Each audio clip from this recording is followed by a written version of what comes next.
Hi வணக்கம். இது திரைவெளியே. இன்னைக்கு நாம் பார்க்க போகிறது ஒளிப்பதிவாளர் ரவி கே சந்திரன் அவர்களை பற்றி.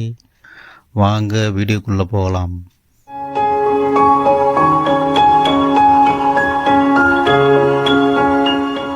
1960 செங்கல்பட்டில் பிறக்கிறார். 91 கிழுக்காம்பெட்டிங்கிற மலையாள படத்தில் அறிமுகமாகிறார். பிறகு சில வருடம் கழித்து 94 நம்ம கேப்டன் விஜயகாந்த் நடித்த ஆனஸ்ட்ராஜ் படத்துக்கு ஒளிப்பதிவு செய்கிறார். தமிழில் அவருக்கு இது முதல் படமாகும்.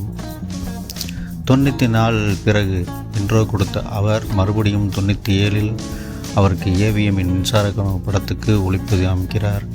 மின்சார கனவு படத்தை பற்றி சொல்லவே வேண்டாம்.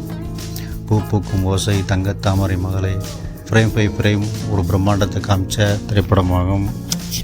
பிறகு 3 வருடம் கழித்து 2000 அஜித், மம்முட்டி, அப்பாஸ், ஐஸ்வர்யா ராய், தபு என ஒரு நடிகர் பட்டாளமே நடித்த கண்டுகொண்டேன் படத்துக்கு ஒளிப்பதிவு செய்கிறார். முன்முறையாக மணிரத்னம் அவருடன் கன்னத்தில் முத்தமிட்டால் திரைப்படத்திற்கு ஒளிப்பதிவு அமைக்கிறார்.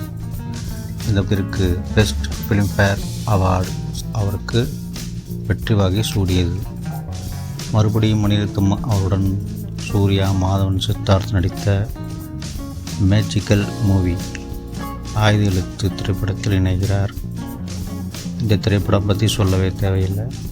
ஆரம்பம் முதல் கிளைமேக்ஸ் வரை அவ்வளவு அழகாக ஒரு வடிவமைத்திருப்பார். பிறகு 2011 7ஆம் அறிவு பிறகு 2019 ஆதித்யவர்மா. இன்னொரு சுவாரஸ்யமான விஷயம், அப்கமிங்காக இருக்கிற மணிரத்னம் இயக்கத்தில் உலகநாயகன் அவதாரத்தில் டாக் லைஃப் திரைப்படத்தில் இணைகிறார். விரைவில் திரை மேஜிக்கை நாம் காணலாம். இந்த வீடியோ உங்களுக்கு பிடிச்சா லைக் பண்ணி ஷேர் பண்ணுங்கள், சப்ஸ்கிரைப் பண்ணுங்கள். நன்றி, வணக்கம்.